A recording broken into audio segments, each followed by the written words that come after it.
भाभी को अवसाद से उबरने का एक ही रास्ता है कि वे माँ बन जाएं। बच्चे के संग बच्चा बनकर उनकी खिलखिलाहट और मासूमियत लौट आएगी।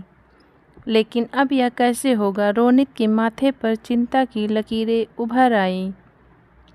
पूजा मुझसे दूर दूर रहने लगी है। मेरे छूने से वह सिहर उठती है। हिन्नी जैसी भयभीत नज़रों से मुझे देखने लगती है। बुक स्टॉल पर नई रीडर्स डाइजेस्ट देखते ही रोनित की बाँछें खिल गईं। पन्ने उलटते हुए वह कब उसके एक लेख में खो गया, उसे ध्यान ही न रहा। पूजा की ऊंची पुकार से उसका ध्यान भंग हुआ। रोनित आओ, बहुत चटपटे गोलगप्पे हैं। मैं तो 8 खा चुकी हूँ, तुम भी लो। ए भैया, थोड़ा पानी डालना। कहते हुए पूजा ने आज दोना आगे बढ़ा दिया। रोनित मानो नींद से जागा। उसे तो ख्याल ही नहीं रहा कि उसकी नई नवेली ब्याहता कब कार से उतरकर खोमचे वाले की ओर बढ़ गई थी। पूजा की चटकारे ले लेकर गोलगप्पे का पानी सुड़कते देख रोनित का सिर भन्ना गया। यह उसकी अभिजात जीवन शैली पर करारा तमाचा था। पूजा, घर चलो। न चाहते हुए भी रोनित की आवाज़ में तल्खी उभर आई थी। आसपास खड़े लोग घूर कर देखने लगे तो पूजा फटाफट दोना फेंक कर साड़ी संभालती हुई जाकर कार में बैठ गई। रोनित ने खोमचे वाले को 50 का नोट पकड़ाया और कार में बैठ गया। वह बेचारा लौटाने के लिए खुले पैसे गिनता ही रह गया। उससे वापस पैसे क्यों नहीं लिए? पूजा ने भोलेपन से पूछा। जवाब में रोनित गंभीर हो गया। पूजा, तुम अब शहर के एक प्रतिष्ठित खानदान की बहू बन चुकी हो। जाने माने डॉक्टर रोनित राजदान की पत्नी। इस तरह सड़क पर दोने चाटती अच्छी नहीं लगती। लेकिन मुझे गोलगप्पे पसंद हैं। पूजा की हसरत भरी नज़रें अब भी पीछे छूटते जा रहे खोमचे पर टिकी थी। गोलगप्पे और खाने व थोड़ा पानी, चटपटा पानी पीने की हसरत मन में दबी रह गई थी। कितने गंदे हाथों से ये लोग बनाते और खिलाते हैं। इतना अनहाइजीनिक फूड खाकर तुम बीमार हो जाओगी। रोज़ मैं अस्पताल में ऐसे 50 मरीज देखता हूँ। पूजा को रुआसा होता देख रोनित नरम पड़ गया। नई गाड़ी और नई बीवी के सम्मुख मर्द वैसे ही बिछा बिछा जाता है। तुम्हारा जब मन करे नौकर से घर पर ही मंगवा लिया करो। पूजा कहना चाहती थी कि उसमें यह लजीज स्वाद और मज़ा कैसे आ पाएगा, पर संकोच के मारे चुप्पी साध गई। पूजा एक उच्च मध्यम वर्गीय परिवार से थी। इस तरह के परिवारों में पैसों की कोई तंगी नहीं होती, लेकिन इतना भी नहीं होता कि इंसान बिना सोचे समझे अंधाधुंध पानी की तरह पैसा बहाए। संक्षेप में वह ज़मीन से जुड़ा रहता है, लेकिन राजस्थान परिवार कुलीन रईस परिवार था। पूजा के पारिवारिक स्तर से कई पायदान ऊपर। एक शादी में रोनित ने उसे देखा तो उसकी खूबसूरती और मासूमियत पर रीझ उठा। माँ ने भी थोड़ी ना नुकुर के बाद, ठीक है, घरेलू सी लड़की है, दबकर रहेगी, सोचकर उसकी पसंद पर अपनी स्वीकृति की मुहर लगा दी। वैसे भी उन्हें अपनी क्लब पार्टियों आदि से फुर्सत ही कहाँ थी। 2 वर्ष पूर्व पति की मौत के बाद तो वे घर गृहस्थी की जिम्मेदारियों से पूरी तरह मुक्त हो गई थी। बल्कि 2-3 सोसाइटियों की सदस्यता उन्होंने ग्रहण कर ली थी। वे महिलाओं के उस वर्ग का प्रतिनिधित्व करती थी जिनके लिए समाज में फैली बुराइयों के सम्मुख अपने घर परिवार की समस्याएं अत्यंत तुच्छ रखती थीं। पूजा 1-2 बार उनके संग कुछ सभाओं में गई तो उसे उनके भाषण का एक शब्द भी पल्ले नहीं पड़ा। माँ ने भी भैंस के आगे बीन बजाना व्यर्थ समझ उसे साथ ले जाना बंद कर दिया। नौकरों से ज़्यादा घुलना मिलना न माँ को पसंद था न रोनित को।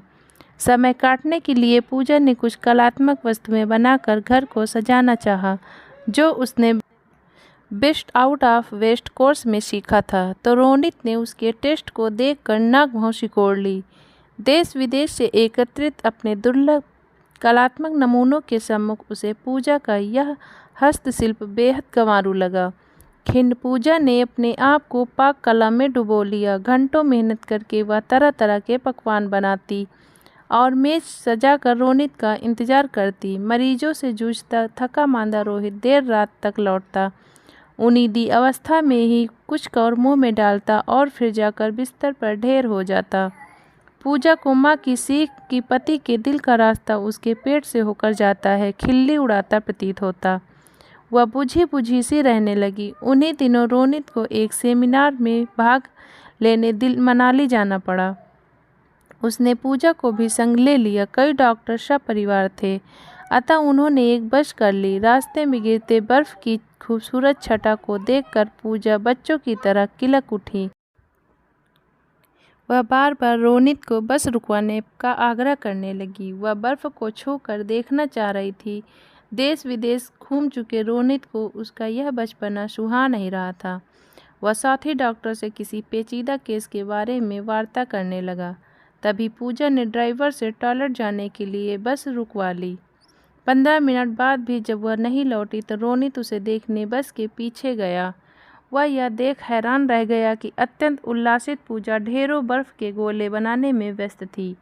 आक्रोश में रोनित फट पड़ा। पूजा के हाथों से गोले झटक फेंकता हुआ वह उसे बस में ले आया। दहशत और अपमान के अतिरिक्त से पूजा की आंखें डबडबा आईं। वह बस में उपस्थित लोगों की सहानुभूति और उपहास का पात्र बन गई थी। फिर पूरे रास्ते वह नजरें झुकाए चुपचाप बैठी रही। उसे गहरा सदमा लगा था। तब से वह खोई खोई सी रहने लगी थी। हंसना, किलकना, रूठना, चहकना तो दूर, रोनित उसके चेहरे पर मुस्कान देखने के लिए भी तरस गया था। इसी दौरान पता चला कि पूजा गर्भवती है। रोनित ने पूजा के व्यवहार को मातृत्व की ओर अग्रसर, परिपक्व और गरिमामय रूप मानकर संतोष कर लिया। लेकिन प्रारब्ध ने तो कुछ और ही ठान रखी थी। पता चला गर्भ में पल रहे भ्रूण का विकास रुक गया था। ऐसे अल्प विकसित बच्चे को जन्म देना जिंदगी भर का दुख मोल लेना था। रोनित ने पूजा को सब कुछ बताकर उसे ऑपरेशन के लिए तैयार किया। वैसे भी पूजा के लिए यह सूचना मात्र थी। उसकी सहमत असहमत कोई मायने नहीं रखती थी। बच्चे को खोने के बाद तो पूजा जिंदा लाश मात्र रह गई थी। रोनित अब उसे लेकर चिंतित रहने लगा था। उस दिन भी वह अस्पताल के अपने कमरे में अपने अभिन्न साथी डॉक्टर हितेश से इसी बारे में विचार विमर्श कर रहा था। रोनित को अपने किए पर पश्चाताप हो रहा था। उसे आश्चर्य हुआ कि वह इतना क्रूर कैसे हो गया था। हम ज़्यादा पढ़े लिखे तथाकथित अभिजात वर्ग के लोग दिल से महसूस की जाने वाली बातों में दिमाग लगाने का प्रयास क्यों करते हैं? क्यों नहीं समझ पाते कि भावनाओं का सैलाब दिमाग के ऊपर से बेपरवाह गुजर जाता है। केवल प्यार भरा दिल ही उस सैलाब को थाम सकता है। अल्हड़ उमंगों और केवल भावनाओं के ज्वार से आलोड़ित पूजा संयमित होने के लिए मुझ में एक प्यार भरा दिल तलाशती रही और मैंने मर्यादाओं की दीवार खड़ी कर उन लहरों को पीछे धकेलना चाहा। एक उमड़ती किलोल करती, अपने स्वाभाविक सौंदर्य से सबको मंत्रमुग्ध करती नदी आज एक ठहरे हुए पानी का कुंड मात्र बनकर रह गई है। मैं उसमें नवजीवन प्रवाहित करना चाहता हूँ। भाभी को अवसाद से उबारने का एक ही रास्ता है कि वे माँ बन जाएं। बच्चे के संग बच्चा बनकर उनकी खिलखिलाहट और मासूमियत लौट आएगी। लेकिन अब यह कैसे होगा? रोनित के माथे पर चिंता की लकीरें उभर आई। पूजा मुझसे दूर दूर रहने लगी है। मेरे छूने से वह सिहर उठती है। हिरनी जैसी भयभीत नज़रों से मुझे देखने लगती है, मानो मैं उसका शिकार करने वाला हूँ। उसके दिल को छुए बगैर मैं उसके शरीर को कैसे छू सकता हूँ? नहीं हितेश, नहीं, मैं अपनी पूजा के संग जबरदस्ती नहीं कर सकता। तभी बाहर से शोर शराबा होने लगा। पता चला किसी मंत्री जी की अवसादग्रस्त पुत्रवधू ने आवेश में आकर अपने हाथ की नस काट ली थी। खून निरंतर बहे जा रहा था। सारे डॉक्टर उसे संभालने में जुट गए, लेकिन उसने दम तोड़ दिया। लड़की की मां रो रो कर एक ही बात दोहराई जा रही थी, मेरी फूल सी बच्ची को इन बड़े लोगों ने रौंद डाला। रोनित को बार बार सामने पड़ी लाश में पूजा की शक्ल नजर आ रही थी।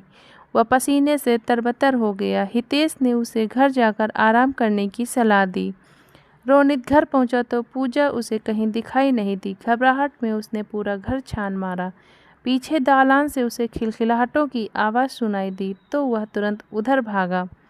पूजा गीली मिट्टी में बैठी थी और एक छोटी सी बच्ची उसके पांव पर मिट्टी को रख रख कर घर बना रही थी। रोनित को सामने पाकर पूजा सकपका गई और हड़बड़ा कर उठ खड़ी हुई। उसके साथ ही घर टूट गया। बच्ची बुक्का फाड़कर रोने लगी और गंदे अंकल कहती हुई एक ओर भाग गई। ये टिन्नी है, माली काका की पोती, छुट्टियों में आई हुई है, साथ खेलने की जिद करने लगी तो मैं अभी पाँव की मिट्टी धोकर आती हूँ। आप अंदर चलिए। पूजा को रोनित की नाराज़गी का खौफ था तो अपराधी खड़े रोनित को अफसोस था कि न चाहते हुए भी क्यों उसके हाथों कुछ न कुछ अनर्थ हो जाता है। अगले दिन भी रोनित का अस्पताल में मन नहीं लगा तो वह जल्दी ही घर लौट आया। बाहर से ही उसे कमरे में टिन्नी की उपस्थिति का आभास हो गया था, लेकिन अंदर का दृश्य देख वह शून्य रह गया। एक गंदे पप्पी को हाथों में उठाए टिन्नी उससे पूजा को गुदगुदी करवा रही थी। वह गंदा पप्पी कभी पूजा को पंजा लगाता तो कभी चाटता और पूजा हंस हंस कर दोहरी हुई जा रही थी, टिन्नी फेंको इसे बाहर। रोनित स्वयं को रोक नहीं सका और चिल्ला पड़ा। घबराई टिन्नी के हाथों से पप्पी छूट गया। इससे पहले कि वह बुक्का फाड़कर रोना आरंभ करे, रोनित ने उसे गोद में उठा लिया। इतने गंदे पप्पी के साथ संग खेलोगी तो कई बीमारियां हो जाएंगी। हम तुम्हारे लिए एक अच्छी नस्ल का पप्पी ले आएंगे। शाम को रोनित टिन्नी और पूजा को बाजार ले गया। अपने एक परिचित से उन्होंने एक प्यारा सा पप्पी खरीदा। टिन्नी ने हाथों हाथ उसका नामकरण भी कर दिया। टमी। टिन्नी का उत्साह देखते ही बनता था। वह लगातार टमी से बातें किए जा रही थी। पूजा भी खुश नजर आ रही थी। रोनित ने एक जगह कार रोक दी। यह शहर का सबसे प्रसिद्ध चाट वाला है टिन्नी, मेरा तो मन चाट खाने को कर रहा है। मेरा भी, चलो आंटी। टिन्नी पूजा का हाथ खींचते हुए ले गई। तीनों ने भरपेट चाट खाई। अब तो यह रोनित का शौक बन गया था। वह लगभग रोज ही ऑफिस से जल्दी घर लौट आता। तीनों या तो लॉन में टमी के साथ खेलते या घूमने निकल जाते। टमी टिन्नी और पूजा से खूब घुल मिल चुका था तो दूसरी ओर पूजा भी रोनित से फिर से खुलने लगी थी। उस दिन मौसम बड़ा सुहाना हो रहा था। आसमान में ठहरी बूंदें कभी भी नीचे बरस सकती थी। टिन्नी टम्मी को पास ही के पार्क सैर कराने ले गई थी। पूजा रोनित का इंतजार कर रही थी। उसके आते ही वह उसे टमी की दिन भर की शरारतों का ब्यौरा देने लगी। एक माँ अपने शिशु की मासूम हरकतों का पति के सम्मुख विवरण पेश करते हुए जिस तरह उल्लास से बौरा जाती है, बिल्कुल वैसी ही अवस्था इस समय पूजा की थी। वह क्या कह रही थी रोनित को कुछ सुनाई नहीं दे रहा था। रोनित को नजर आ रही थी तो बस हवा के वेग से पूजा के चांद से चेहरे पर झूल रही लट, काजल से सजे उसके फैलते सिकुड़ते नयन, धनुषाकार भौवें और गुलाब की पंखुड़ियों से खिलते बंद होते उसके होंठ। तभी हवा का एक तेज झोंका अपने संग पानी की बौछार ले आया। पूजा चौंक कर संभले। इससे पहले रोनित उसे गोद में उठाकर अंदर ले आया। हौले से उसने पूजा की आंखों पर आई लट को पीछे किया तो पूजा को उसकी आंखों में प्यार का अथाह सागर उमड़ा हुआ नजर आया। शर्मा कर उसने नजरें झुका ली। बारिश के थमते वेग के साथ जवां दिलों में उफनता प्यार का तूफान भी थम गया। दोनों एक दूसरे को निहार रहे थे। नवजीव के अंकुरण की उम्मीद ने दोनों में नवजीवन का संचार कर दिया था।